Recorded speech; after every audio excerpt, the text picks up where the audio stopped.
মধুর আমার মায়ের হাসি। ডক্টর দেবদূতি বন্দ্যোপাধ্যায়। বড়াল বাড়ির সামনের চত্বরটি তখন বেশ ফাঁকা। চেয়ারে বসে আছেন মূর্ত লক্ষ্মীমা, শ্রী বড় মা। আশ্রমেরই একদল মেয়ে দুটি চৌকোকট কেটে দুটি দলে ভাগ হয়ে খেলছে। মা দেখছে। ইলাটিং বিলাটিং সইল, কিসের খবর আইল? রাজা মশাই একটি বালিকা চাইল। কোন বালিকা চাইল? প্রশ্ন আর উত্তর দেয়া নেওয়া চলছিল।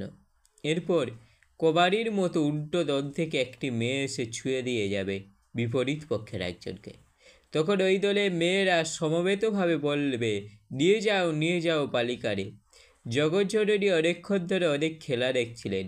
আশেপাশে ছিলেন সন্দেহ সুনীলকরণ, ধীরেন্দ্রনাথ ভুক্ত প্রমুখ ভক্ত ও সেবকবৃন্দ।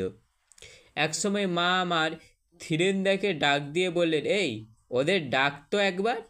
আশ্রমিক কিশোরীরা কাছে এলে তিনি বললেন, এই খেলাটাতে একদম ভালো নয়। যে রাজা রোজ একটা করে মেয়ে চায় সে তো মোটেই ভালো রাজা নয়, তাকে দূর করে দেওয়া উচিত। আর তোরা কি সেই রকম মেয়ে নাকি যে রাজা ডাকলেই সাড়া দিতে হবে? কার থেকে অন্য খেলা খেলবি? এটা আর নয়। এসে তো হেসে ওই মেয়েরা গিয়ে অন্য খেলা শুরু করলো। লক্ষ্মী সহপরী বিদু বিদু বধুর হাসতে লাগলেন। খেলার মধ্যে দিয়েও কোনো ফুল বাঁধতে যেন না যায় সেদিকে মায়ের দৃষ্টি ছিল। দেওঘর লীলার প্রথম ভাগে আশ্রমে তখন ইলেকট্রিসিটি আসেনি। কোনো রকম উপদ্রব যাতে না হয় তাই ঠাকুরবাড়ির বিশাল চত্বরে কয়েকজন ঘুরে ঘুরে পাহারা দিতেন। প্রত্যেক দিনই সন্ধ্যেবেলায় তাদের হাতে একখানা করে বড় লাঠি আর একটি জোরালো টর্চ লাইট দিয়ে দেওয়া হতো। সকালে আবার একটি নির্দিষ্ট স্থানে জমা দিয়ে আসতে হতো।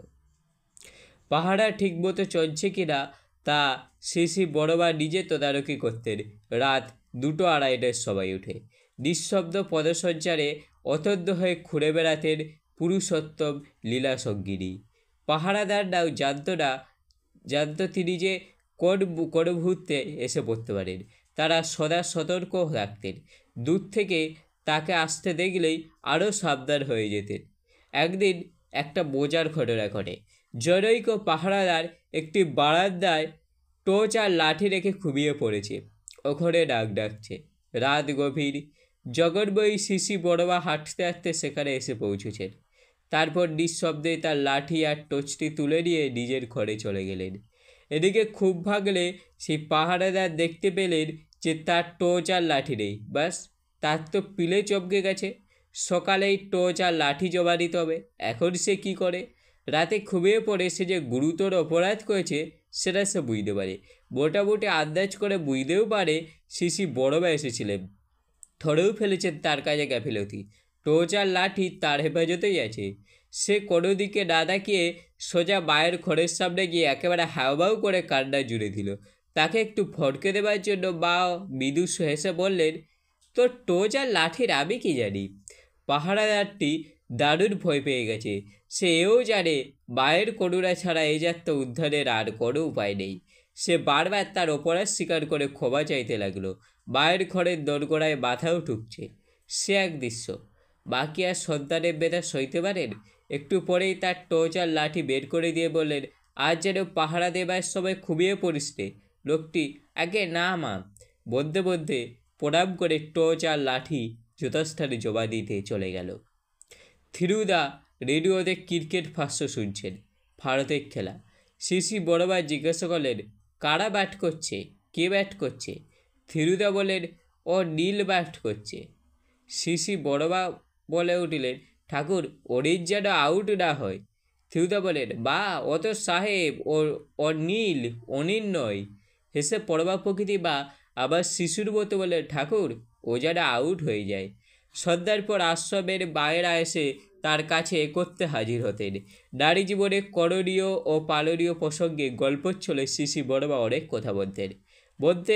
ব্যক্তি জীবনের নানা অভিজ্ঞতার কোথাও মাঝে মাঝে হাসির গল্পও হতো। জ্যোতির্ময়ী বা আবার হয়তো সামান্য একটা কথা বা ঘটনা উস্কে দিলেন, অমনি সারাক্ষণ হই হই হাসিতে পূর্ণ হয়ে যেত। তখন পাশের ঘরে শ্রী ঠাকুর হয়তো প্রয়োজনীয় কথাবার্তা বলছেন। তিনি কিন্তু এই সত্যপূর্ত আনন্দ হইতে কখনো বিরক্ত হতেন না। হাসের হুল্লোড়ের শব্দ বেশ উচ্চ গ্রামে পৌঁছে গেলেও না তিনিও উপভোগ করতেন সবার মনের এই খোলামেলা উচ্ছ্বাস। বড় কৌতুকের সঙ্গে মাঝে মাঝে স্মিত হাসে বলতেন, কেমন যেন তারির আড্ডার মতো, তাই না? রাতে শ্রী শ্রী ঠাকুর ফগের আগে পর্যন্ত শ্রী শ্রী বড়মার কাছে চলত এই বথি বিচরিত আনন্দ মুখর মজলিস। ঠাকুরের ফগের সময় হলেই তিনি উঠে যেতেন। একবার বার্ষিক সম্মেলনে সভানেত্রী করা হয়েছিল তাকে।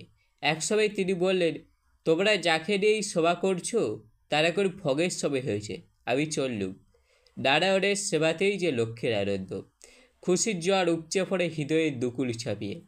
একবার শ্রী শ্রী ঠাকুর তার এক অলোক সামান্না সুন্দরী নাদিনীর দিকে তাকিয়ে বলছেন, দেখতে শুনতে কিন্তু ভারী সুন্দর হয়েছে, কার নাদিনী দেখতে হবে তো? শ্রী শ্রী বড়মা সে কথা শুনে হাসতে হাসতে বলছেন, আমিও তো তাই কই, কার নাদিনী দেখতে হবি তো? নিজের ছোটবেলার অনেক দুঃখ কষ্টের কথা বলতে গিয়েও তার মুখে ছিল একবার হাসি। শ্বশুরবাড়িতে সবার কাছে বকা খেতেন, একবার সুজি রাঁধতে গিয়ে পুড়িয়ে ফেলেছিলেন। কোনো কাজে না বলতেন না বিশ্বজননী। দেবীপ্রসাদ মুখোপাধ্যায় বললেন, এই যে কারণে ও কারণে বোকাচোকা করতেন ওরা, এতে আপনার মনে কষ্ট তো না? মা শুনে খুব হেসে ফেললেন, বললেন, মোটেই না, কারণ আমি তো কাজ জানি রে, আমাকে তো শিখতে হবে। কিন্তু এইভাবে কাজ করতে করতে শিখতে শিখতে বকা খেতে খেতে 14 বছর বয়সের মধ্যে আমি একেবারে এক্সপার্টও। মথুরা মায়ের আসে মুখে নিয়ে চারের মধ্যে ছড়ে পড়ল, এক্সপার্ট, দক্ষ হয়ে গেল। কোনো রাগ ঠাক নেই, লুকোছাপা নেই। হাসতে হাসতে মা আমার হাট মেলে ধরেছেন তার সদ্য পরিণত জীবনের ছবি। তিনি হাসছেন, সাথে সাথে হাসছে তার সন্তানেরাও। সেই হাসিতে ফরের খুশি রোগ। রাসফারি হলেও খটখটে শুকনো কথাবার্তা কখনো বলতেন না তিনি। বার খেয়েও মায়ের আবার রাগ নেই, অপমানে গুবড়ে থাকা নেই। লক্ষ লক্ষ সন্তানের পরমারাধ্যা হয়েও নিজের ছেলেবেলার তুলিবিচ্ছুতির কথা অবলীলায় বলে যেতে খাদ্যি নেই।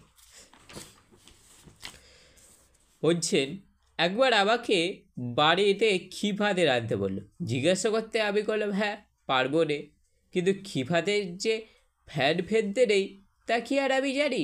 শাশুড়ি এসে দেখেন ফ্যানের পরে খিফ আসছে, ফ্যান গেলে ফেলেছে। আর একবার আমাকে তালক্ষীর করতে বলা হলো। তালের থেকে ক্ষীর বের করে দুধ জাত দিয়ে যে তালক্ষীর করতে হয় তা কি আর জানি? আমি করেছি কি, দুধের মধ্যে আস্ত তালের আটি ছেড়ে জাল দিচ্ছি। সেদিন আবার শ্বশুর কয়েকজন বাবুরকে খাওয়ার নেমন্তন্ন করেছিল। আমি সকালে পাতের কাছে বাটিতে করে একটা করে আস্ত তালের আটি একটু দুধের মধ্যে বসিয়ে দিলাম। শ্বশুর তো দেখে বলেন, এ করিছ কি? তারপর বলে দিলেন তালক্ষীর কেমন করে করতে হয়। তখন শিখলাম তালক্ষীর করা। কোথায় কোনো আড়াল আবদার নেই, বাধাবদ্ধহীন শিবের সংসার। কোনো চৌখার নেই, বদ্ধ দরজা নেই, আছে বহুমুখী ওঠাপড়ার স্পন্দন। জীবনে ওঠাপড়া আর হয়ে ওঠার কথা। এখনকার মেয়েদের কাছে আদর্শ আমার বিশ্বজননী। প্রতি পদক্ষেপে অনেক কিছু শেখবার আছে তার জীবনে মহামানতা থেকে। ভালো লাগে স্মৃতির সরণি ধরে এগিয়ে যাওয়ার মুহূর্তগুলি। স্নেহ মমতা সিক্ত আবেগ, আশ্চর্য এক চাপলিপি। কোথাও দুঃখ, হতাশা বা অপমানে যা অশ্রুসিক্ত নয়, অনেক বাধাকে বাধ্য করে ডালপালা বেলে দেয় মায়ের অস্তিত্ব। প্রশ্নাতীত এক ধৈর্য সহনশীলতা। গল্প বলা মুর্শিয়ানা মুগ্ধ করে আমাদের। নকশিকাতার মতোই আজকের নারীর চেনা চোখের বাইরে মঙ্গলময় জগতের চিত্ররূপ। এইসবের আইডেন্টিটি কিসিসে ফোকা মেয়েদের ভাবনা চিন্তার থেকে কয়েকশো জন দুর্গামী। আছে শুধু নিরাময় নিস্নিগ্ধ সবুজ আর ঐকান্তিক আরোগ্যেশ্বর। হাসতে হাসতেই বা বলে গেলেন, আবার পেছনে লাগার লোকও কমছে না। এই যে হরিদাস ভট্টাচার্যের মা, ও করতো কি, একদিন আমি রান্না করে রেখেছি, সবাইকে খেতে দেবো। উনি এসে পোলায় আবার সব রান্নার মধ্যে খানিকটা করে নুন দিয়ে গেলেন। খাওয়ার সময় সবাই দেখে নুন পুড়ে গেছে। তখন উনি চেঁচায়ে বলতে লাগলেন, আরে কেডা, ওই বউয়ের কাজ ওই রকম নুন দিয়ে পোড়ায় রাখেছে? প্রগতির অভিসারী নারীবাদীরা এই ত্যাগের মূল্য কতটা বুঝবেন আমরা জানি না। বুঝলে সমাজের চেহারাটা অন্যরকম হবে। এমন মায়াময় প্রকৃতির সারল্যকে বোঝা এবং চর্চা ও চর্যায় তাকে ফুটিয়ে তোলবার মধ্যেই আছে সাংসারিক শান্তির আসন নিদান, শিকড় দিয়ে আগড়ে থাকা মাটি এবং শস্যকে। এটাই মায়ের ওনার সাধনা। সমস্ত না পাগুলো জমে জমে স্থবির পাথর হয়ে ওঠে না, বরং বয়ে চলে সৃজনের ঋণী। যন্ত্রণার তীব্র নীল থেকে নিরাময়ের স্নিগ্ধ সবুজে এখন প্রতি মুহূর্তে পাল্টে যাচ্ছে জীবনযাপনের ধারণা এবং সম্পর্কের বুনট। তার জের এসে পড়েছে পরিবারে।